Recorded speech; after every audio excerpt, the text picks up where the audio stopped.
Hello students, आज हम start करेंगे बिजनेस एथिक्स का एक नया चैप्टर कॉर्पोरेट फिलैंथ्रोपी जो हम कर रहे हैं बुक बिजनेस एथिक्स में से, published by Kalyani publishers and authored bye के घाई, Puneet Goyal and Nisha Dahiya. What is corporate philanthropy? Corporate का मतलब तो आपको पता ही है, एक कंपनी को कहते हैं कॉर्पोरेट। फिलैंथ्रोपी मीन्स हेल्प करना by way of money, monetary help करना या फिर इन काइंड, मतलब मनी लगती हो जिस चीज़ में, डायरेक्टली मनी के थ्रू हेल्प करना is philanthropy.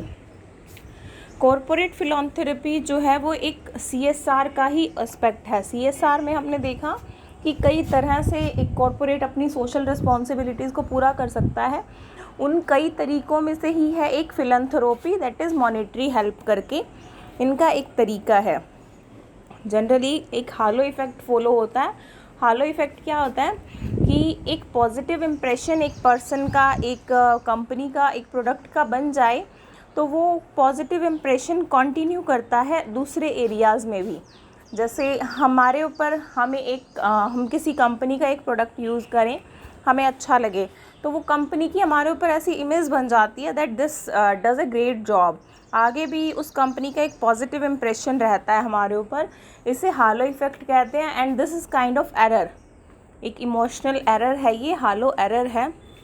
So corporate philanthropy से हालो इफ़ेक्ट आता है, एक कॉर्पोरेट की इमेज अच्छी बन जाती है। एक कॉर्पोरेट जो इस तरह का काम कर रहा है तो फिर कस्टमर जैसा सोचते हैं कि ये कंपनी अच्छी है, ये प्रोडक्ट्स भी बढ़िया बनाती होगी, ये लॉयल भी रहेगी, तो कस्टमर लॉयल्टी बढ़ जाती है कॉर्पोरेट फिलैंथ्रोपी की वजह से। CSR के अंदर जो भी स्ट्रेटजीज़ बनाते हैं वो वाइड स्प्रेड होती हैं, उनका एरिया वास्ट होता है, हर एक डिपार्टमेंट के को वो इंक्लूड करती हैं। लेकिन कॉर्पोरेट फिलैंथ्रोपी जो है ये जनरली एग्जीक्यूटिव क्लास से बिलोंग करती है, क्योंकि executive class, senior executive members, directors ही डिसाइड करते हैं कि कितना मॉनेटरी हेल्प कर सकते हैं। So it has nothing to do with middle और lower level managers, it has to do with senior management. They frequently ask कि फंड्स कहाँ से आएंगे, कहाँ जाएंगे, कहाँ कितना ग्रांट देना है, क्या फंड रेजिंग आइडियाज़ हैं, क्या एम्प्लॉयज़ को इन्वॉल्व किया जा सकता है या नहीं किया जा सकता है। CSR टिपिकली एक ब्रॉडली फोकस थिंग है, जबकि कॉर्पोरेट फिलैंथ्रोपी का एरिया जो है वो नैरो है। और CSR has dealings with companies, employees, customer, supply chain and all. Corporate philanthropy को एक grander is typically played out on a grander scale than individual philanthropy. देखियो, इंडिविजुअल्स भी करते हैं डोनेट इन मनी और इन काइंड, लेकिन individual की capability corporate की कैपेबिलिटी से कहीं कम होती है, क्योंकि एक कॉर्पोरेट कई इंडिविजुअल से मिलकर बना है। तो कॉर्पोरेट फिलैंथ्रोपी का एक इम्पॉर्टेंट रोल है, क्योंकि वो अमाउंट ऑफ मनी बहुत ज़्यादा बढ़ जाता है। जब अमाउंट ऑफ मनी बढ़ जाता है तो उसके साथ में money can do great things. जब मनी एक्यूमुलेट हो जाता है तो उसके साथ में कम्युनिटी हेल्प हो सकती है ज़्यादा अमाउंट ऑफ मनी से। फर्दर, जैसे कि ये कहा कि एक इंडिविजुअल का फिलैंथ्रोपिक वर्क इतना बड़ा नहीं हो सकता है, जैसे वो कुछ एक अमाउंट दे सकता है। एक individual can not donate thousands of blankets, but a company involve with textile can. Most folks can't give away pound of food. लोग नहीं दे सकते हैं ढेर सारा खाना, लेकिन एक फूड चेन दे सकती है। तो एक इंडिविजुअल का फिलैंथ्रोपिक वर्क ऑब्वियसली कम होगा कॉर्पोरेट के फिलैंथ्रोपिक वर्क से। और साथ में फिलैंथ्रोपिक वर्क को कोज मार्केटिंग के साथ जोड़ते हैं। कोई भी काम गुप्त नहीं किया जाता है कॉर्पोरेट के द्वारा, वो उसको प्रॉपर मार्केटिंग करते हैं ताकि ज़्यादा से ज़्यादा उनकी प्रमोशन हो, ज़्यादा से ज़्यादा उनको रेपुटेशन मिल पाए। स्टैटिस्टिक्स 2012 का जो कंपाइलेशन हुआ है उसके अकॉर्डिंग क्या कहा है, कॉर्पोरेट गिविंग कुछ कम हुई है, बट रिसेशन की वजह से स्टिल इट हैज़, अभी फ़िलहाल जो मैंने डेटा स्टडी किया है आपको भी दिखाऊंगी, 2020 कोविड के टाइम पे बहुत ज़्यादा इंस्टीट्यूशंस ने फिलैंथ्रोपिक वर्क किया है। जो रिक्वायरमेंट है, जो लॉ की रिक्वायरमेंट है, उससे भी ज़्यादा किया है। डिफाइनिंग कॉर्पोरेट फिलैंथ्रोपी, हम इसको वर्ड्स के अंदर बांधने की कोशिश करें तो what is corporate philanthropy? It is the act of corporations donating some their profit, अपने प्रॉफिट्स को डोनेट करते हैं या रिसोर्सेज को चैरिटेबल कॉजेज़ के लिए, that is corporate philanthropy. Corporate giving corporation directly भी हैंडल कर सकता है या किसी और नॉन प्रॉफिट ऑर्गेनाइजेशन के थ्रू भी हैंडल कर सकता है कि अपना दे दें कि हम इतना मनी दे सकते हैं।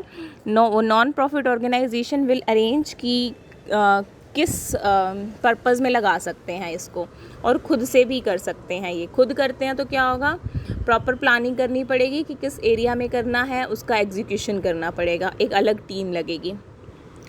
Most corporations make monetary donation to charity or non-profit projects in their community. Unstructured philanthropy, देखिए क्या आया, अनस्ट्रक्चर्ड फिलैंथ्रोपी का क्या मतलब है? पहला स्टेप जब हम जनरली बस है हमारे पास एक्सेस ऑफ मनी और हमें करना भी है, तो अनस्ट्रक्चर्ड वे से हम फर्स्ट स्टेप निकालते हैं कि as a part of CSR programme कुछ एक मनी डोनेट करते हैं। जैसे जैसे ये प्रोग्राम इवॉल्व होता है वैसे वैसे फिलैंथ्रोपी को ज़्यादा स्ट्रेटजिकली यूज़ कर सकते हैं, जिससे कि बिज़नेस को और कम्युनिटी को भी बहुत सारे बेनिफिट्स हो सकते हैं। तो this is a corporate philanthropy is the actions that business take to improve community, to improve society. It includes donations of money, time and labor at community centers, improvement projects or for fundraising for any cause. Clear हैं corporate philanthropy के advantages? Large scale के अंदर बहुत ज़्यादा money accumulate होता है और जिसके कम्युनिटी के लिए हेल्पफुल हो सकता है। डिसएडवांटेज क्या है इसका? इसमें टाइम लगता है इस प्रोसेस के अंदर, डिसाइडिंग अपॉन कि कितना हम कर सकते हैं, फिर वो करना कहाँ कहाँ करना है। एडवांटेजेस ऑफ कॉरपोरेट फिलैंथ्रोपी, पहला है community support and market creation. देखो एक जनरल इमोशनल पर्सन का ये रहेगा कि एक person who is doing good deeds, उसकी बड़ी अच्छी रेपुटेशन बन जाती है हमारे माइंड के अंदर, wow that company is doing great, ठीक है। तो जिसकी इमेज अच्छी होती है उस कंपनी के ऑल इन ऑल आगे बेनिफिट्स ही रीप होंगे इन्हें, कस्टमर बेस भी बढ़ेगा, सेल्स बढ़ेंगी, तो कम्युनिटी सपोर्ट करेगी। मार्केट डेवलपमेंट थ्रू रेपुटेशन के साथ में मार्केट बेस बढ़ेगा, एडवर्टीज़मेंट अपने आप हो जाएगी उससे। स्ट्रेंथन कम्पिटिटिव एज, ये सारी चीज़ें ना एक दूसरे से रिलेटेड हैं। जब एक कंपनी की इमेज बढ़िया बन जाएगी, मार्केट बेस बढ़ेगा, तो कंपटीशन से उसको लड़ने में फ़ायदा मिलेगा। तो इससे सोशल और इकोनॉमिक गोल्स दोनों पूरे होंगे। Improve long term business prospects, long term business prospects बढ़ जाते हैं बिजनेस के लिए। वेट ए सेकेंड, वो कैसे बढ़ जाते हैं? एक कंपनी जो इन्वॉल्व होती है फिलैंथ्रोपिक वर्क के अंदर, सोशल और इकोनॉमिक गोल्स को अलाइन करके चल रही होती है, वो लॉन्ग टर्म बिजनेस में भी ज़्यादा ग्रो कर पाती है, क्योंकि उसकी कैपेबिलिटीज़ इंक्रीज़ होती हैं, उसकी रेपुटेशन इंक्रीज़ होती हैं, उसके रिलेशनशिप्स इंक्रीज़ होते हैं चैरिटेबल कॉजेज़ की वजह से। Therefore long term business prospects में भी वो हायर सक्सेस अचीव कर सकती है। Disadvantages, first is direct giving can hamper goals. अब ऑब्वियस है कि अगर हम मनी की फॉर्म में ही दे देंगे तो ऑब्वियसली हमें बहुत ज़्यादा कंट्रीब्यूट करना पड़ेगा, कहीं कोई झोल मोल हो नहीं सकता है। तो वो जो गोल्स होते हैं बेनिफिट्स कमाने के, प्रॉफिट्स कमाने के, वो गोल्स कहीं ना कहीं कुछ अधूरे रह सकते हैं। Time, cost and decision, business अगर ये डिसाइड करता है, फिलैंथ्रोपी के तरीके आए थे कि या तो खुद करो या फिर नॉन प्रॉफिट ऑर्गेनाइजेशन को दे दो, वो कर लेंगे। अगर खुद डिसाइड करते हैं तो वो रास्ता लंबा है और कम्युनिटी में मनी खुद इन्वेस्ट करना है तो वो टाइम भी लगेगा, उसके अंदर कॉस्ट तो लगेगा ही सही, और डिसीज़न मेकिंग भी करना होगा। अनएंडिंग एक्सपेक्टेशंस, इट हैपन्स, एक बार कर दिया कम्युनिटी के लिए तो वो आगे भी आपसे एक्सपेक्ट करेंगे कि आगे आप और ज़्यादा करो। खैर इस एक्सपेक्टेशन में कुछ बुरा नहीं है, कंपनी ग्रो करती रहे और साल दर साल फिलैंथ्रोपिक वर्क के अमाउंट को बढ़ाती रहे, दैट्स गुड। अनफोकस्ड प्रोग्राम्स, कई बार क्या होता है कंपनीज़ के कॉरपोरेट फिलांथ्रोपिक वर्क में वो ये तो देखते हैं कि इतना पैसा लगाना है, प्लस प्रमोशन पूरा होना चाहिए, मार्केटिंग पूरी होनी चाहिए, रेपुटेशन पूरी होनी चाहिए। बट व्हाट हैपन्स, वो अनफोकस्ड रह जाता है प्रोग्राम कई बार, कि वो मेन मोटिव सर्व नहीं हो पाता है जो होना चाहिए है। डाइफ्यूज़ रहते हैं, अनफोकस्ड रहते हैं, न्यूमरस छोटे छोटे कैश डोनेशंस कर देते हैं, जबकि एक लार्ज अमाउंट इकट्ठा दें तो वो ज़्यादा हेल्पफुल हो सकता है। 2 टाइप्स ऑफ फिलांथ्रोपिक मोटिवेशन। पहला क्या है, in response to community obligation. पहला तो यही है कि एक लॉ की रिक्वायरमेंट है कि CSR में सर्टेन परसेंटेज ऑफ आपका नेट प्रॉफिट जाना चाहिए। वो किस लिए है, तो वो कौन सा मोटिवेशन हुआ, कम्युनिटी वो तो हुआ आपका लीगल ऑब्लिगेशन। और ये motivation first is in response to community obligation, और एक एम्प्लॉय या कम्युनिटी डायरेक्टेड ग्रांट या वॉलंटरी प्लान है, लेकिन इसको स्ट्रेटेजिकली ये काम नहीं करते हैं। सेकंड मोटिवेशन, पहला तो क्या हुआ, सिर्फ कम्युनिटी के तरफ ऑब्लिगेशन पूरी करना। सेकंड क्या है, अपनी कंपनी को दूसरों से डिफ्रेंशिएट करना, लार्ज स्केल प्रोग्राम से, सिग्नेचर प्रोग्राम्स मतलब बिल्कुल हटके प्रोग्राम्स करके जो क्रिटिकल इश्यूज़ को टैकल करें और ग्लोबल स्केल पे एक कंपनी की मार्केटिंग कर पाएँ। So these programmes involve approval and engagement of senior executives. In philanthropic works के लिए सीनियर एग्जीक्यूटिव्स का प्रॉपर इन्वॉल्वमेंट चाहिए। मल्टी ईयर पार्टनरशिप चाहिए नॉन प्रॉफिट ऑर्गेनाइजेशंस के साथ में। मल्टी ईयर पार्टनरशिप मतलब long term partnership. Non cash contributions कर सकते हैं, इन काइंड में प्रोडक्ट्स दे सकते हैं, कंपनी के एक्सपर्टीज़ दे सकते हैं, ट्रेनिंग दे सकते हैं, कनेक्शंस दे सकते हैं। So while evaluating grant request और designing signature programme, corporate funders non profit partners को साथ में मिला के चलते हैं, फिर डिसाइड करते हैं कि हमें क्या करना चाहिए। Philanthropic initiatives contribution to business value, कैसे ये बिज़नेस की वैल्यू को इंक्रीज़ करते हैं। अभी पीछे भी सेम चीज़ें ही आई हैं, I think it is a kind of repetition, फिर भी थोड़ा सा कर लेते हैं इसे। इन्हेंस एम्प्लॉय एंगेजमेंट, एम्प्लॉयज़ भी इंसान हैं, उनके अंदर भी इमोशंस हैं। सीइंग कि मेरी कंपनी इतना कर रही है तो उस कंपनी के लिए एक रिस्पेक्ट आ जाती है, तो एम्प्लॉय अपना पूरा देते हैं, एम्प्लॉय मोटिवेशन बढ़ता है, प्रोडक्टिविटी बढ़ता है। Sense of identification with organise, अरे तुम उसी कंपनी में काम करते हो ना, अरे वो कंपनी तो बहुत अच्छा कर रही है, लोगों के लिए भी इतना अच्छा कर दिया, हाँ हाँ बहुत अच्छा करती है मेरी company. So this is like organisation के साथ अटैच होकर ये अच्छा लगता है। ऑन द अदर हैंड, अरे जिस कंपनी में तुम काम करते थे उस कंपनी ने तो इतना बड़ा फ्रॉड कर दिया ना। सो एक पर्सन की रेपुटेशन उसकी कंपनी के साथ में भी जुड़ी होती है, उसके एम्प्लॉयर के साथ में जुड़ी होती है। अगर एम्प्लॉयर कुछ अच्छा कर रहा है तो एम्प्लॉय का मोराल बढ़ता है उससे। Manage downside risk to the company reputation, obviously ये रेपुटेशन को इंक्रीज़ करता है, डाउनफॉल नहीं होने देता है रेपुटेशन का। Contribute to business innovation and growth opportunities, new relationships develop, opportunities develop, company can find, test and demonstrate new ideas, technology and products. Customer loyalty बढ़ता है, जैसे कि पहले भी हमने डिस्कस किया, एक कंपनी का रेपुटेशन अच्छा होगा तो कस्टमर्स की भी उसके बारे में अच्छी फीलिंग्स होंगी, अच्छा रेपुटेशन और अच्छी लॉयल्टी होगी। Employees engagement in corporate philanthropy, कैसे एम्प्लॉयज़ इन्वॉल्व होती हैं। एम्प्लॉयज़ का मोटिवेशन इंक्रीज़ करने के लिए HR मैनेजर्स क्या प्रयास करते हैं। Improve employees sense of status, prestige, belonging within the work group and organisation.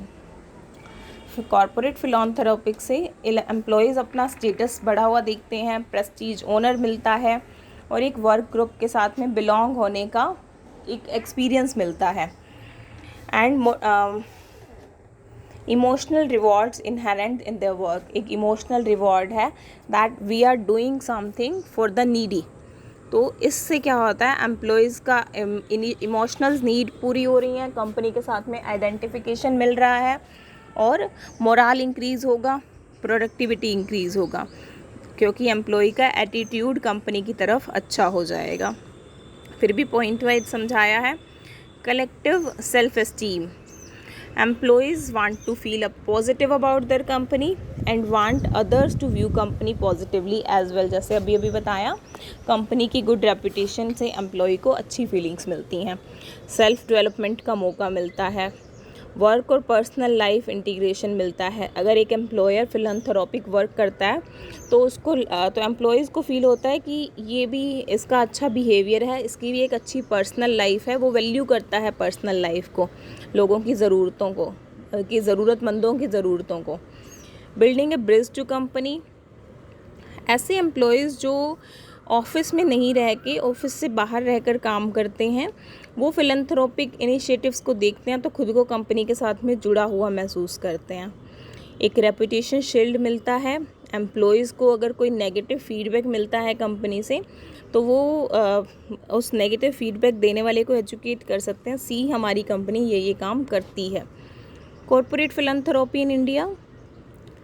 Companies bill 2013 के अकॉर्डिंग, अगर कोई कंपनी जिसका नेटवर्थ 500 करोड़ से ज़्यादा है, या रेवेन्यू 1000 करोड़ से ज़्यादा है, या नेट प्रॉफिट 5 करोड़ से ज़्यादा है, उसको क्या करना होगा, अपने पिछले 3 साल के एवरेज नेट प्रॉफिट्स का कम से कम 2% CSR एक्टिविटीज़ के लिए देना होगा.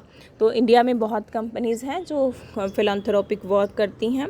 ये मेजर कंट्रीब्यूटर्स दे रखे हैं, लेकिन ये 2013 के दे रखे हैं. मैं आपको लेटेस्ट लिस्ट दिखाती हूँ. ये है वेबसाइट मार्केट माइंड से list of top 10 philanthropists in India of 2020. Latest है ये लिस्ट. सबसे पहले हैं Azim Premji and family. Azim Premji and family, Azim Premji is the chairman of Wipro company. तो इन्होंने ये हुरन इंडिया, ये एक ऑर्गेनाइजेशन है हुरन इंडिया, जो ये लिस्ट बनाती है कि फिलैंथ्रोपिस्ट्स की लिस्ट जो बनाएगी. तो इन्होंने टोटल 7904 करोड़ चैरिटी में दिए हैं 2020 के अंदर विप्रो कंपनी ने. ठीक है, तो they are top in the list. Next हैं Shiv Nadar and family of HCL technologies. ठीक है, जो HCL टेक्नोलॉजीज़ के फाउंडर हैं. Mukesh Ambani and family Reliance industries से. फोर्थ हैं Kumar Mangalam Birla and family Birla group से. फिफ्थ हैं अनिल अग्रवाल. सिक्स्थ हैं Ajay Piramal and family Piramal group से. इस बार PM केयर्स फंड ने भी बहुत फिलैंथ्रोपिस्ट ने दिया है कोविड के लिए. नंदन निलेकानी इन्फोसिस को founder and chairman. Hinduja brothers Hinduja foundation से. Gautam Adani and family, Gautam chairman of Adani group. 9th हैं इस लिस्ट के अंदर Rahul Bajaj and family for Bajaj group, Jamnalal Bajaj foundation. So these are the persons or top philanthropists of India of 2020. Wait a second. ये Huron India की website से दिखा रही हूँ. हुरन इंडिया फिलैंथ्रोपी लिस्ट 2020 की हाईलाइट्स. 7904 करोड़ के साथ में Azim Premji is at place 1. Most generous कहाँ है. HCL Shiv Nadar second. नेक्स्ट कहाँ AM Naik and L&T group. L&T groups हैं. उसके बाद L&T ग्रुप इज़ एट 11. इन्होंने सीरीज़ में नहीं दिया है, इन्होंने हाइलाइट्स दिए हैं. ठीक है, ये 1, ये 2, ये न्यू है 11th इन द लिस्ट. इन्होंने पहली बार with a donation of 76 crore. AM Naik the group chairman of L&T Larsen and टर्बो न्यू एंटरेंट हैं इस इंडिया के फिलैंथ्रोपी लिस्ट के अंदर. उन्होंने 75% ऑफ अपनी वेल्थ फिलैंथ्रोपी में दी है और इस लिंक में है, इसमें है 11th रैंक पे. नेक्स्ट हैं अमित चंद्रा. ये अकेले प्रोफेशनल मैनेजर्स हैं जो हुरन की फिलैंथ्रोपी लिस्ट में हैं पहली बार. इंडिविजुअल्स ने भी बहुत ज़्यादा दिया है. पिछले बार इंडिविजुअल्स की लिस्ट जो थी फिलैंथ्रोपिकल वर्क करने वाली सिर्फ 37 की थी, इस बार 79 की है. तो हुरन इंडिया की वेबसाइट पे आपको काफ़ी सारी ऐसी लिस्ट्स मिलेंगी. ये देखिए, टॉप 10 इन एडल्सिव हुरन इंडिया फिलैंथ्रोपी लिस्ट 2020. जैसे वहाँ आया था, हमने दूसरी वेबसाइट पे मार्केट माइंड पे देखा था, ये 1 2 3 4 5 6 7 8 ये एक हमें अनिल अग्रवाल ग्रुप नहीं दिया हुआ था, कौन सा, वेदांता ग्रुप से हैं अनिल अग्रवाल। इस तरह से आप देख सकते हैं, विद डिटेल देख सकते हैं। दूसरी चीज़ थी उसके बाद में सेक्टर मतलब किस एरिया के अंदर ये फिलैंथरोपिकल वर्क काम कर रहा है, एजुकेशन के अंदर, सोशल डेवलपमेंट के अंदर, एनवायरनमेंट के अंदर, वो भी इसके अंदर है। एक मिनट दिखा रही हूँ, ये देखिए, फेवर्ड फिलैंथरोपिक कॉजेज़ ऑफ 2020। पहला है एजुकेशन, दूसरा हेल्थ केयर, तीसरा डिज़ास्टर रिलीफ एंड मैनेजमेंट, फिर है rural transformation, environment and sustainability, livelihood enhancement, societal platforms, sports for development, think tank and water conservation. तो ये वो एरियाज़ हैं जिनके अंदर फिलैंथरोपिक वर्क हुए हैं। बाय रैंक दे रखे हैं, सबसे ज़्यादा कहाँ हुए हैं उस बेसिस पे। तो सबसे ज़्यादा जो एजुकेशन के एरिया में फिलैंथरोपिक वर्क हुए हैं इंडिया में 2020 के अंदर। So this is all about corporate philanthropy. पढ़ने के लिए इजी कॉन्सेप्ट है ये, और एक बहुत ही अच्छा कॉन्सेप्ट है CSR का। So you can read this in detail from your other books as well, and in case of any query you can ask me on any social media platform. Thank you very much.